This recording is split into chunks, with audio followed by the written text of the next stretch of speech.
वेगवेगळ्या गोष्टी इथं होऊ शकतो. लकडीच्या गोष्टी, लाकडी वृषभरथ, आडकित्ता, कुलूप,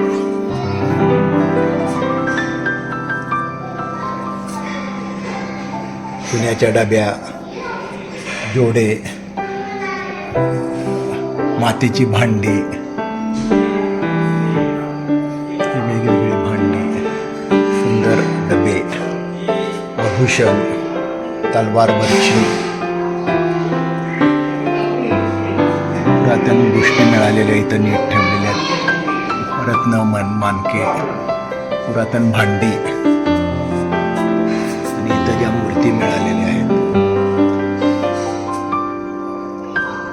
घुंगरू बैलाचे, मूर्तीचे मुकुट, चेहरे, असं हे सुंदर संग्रहालय.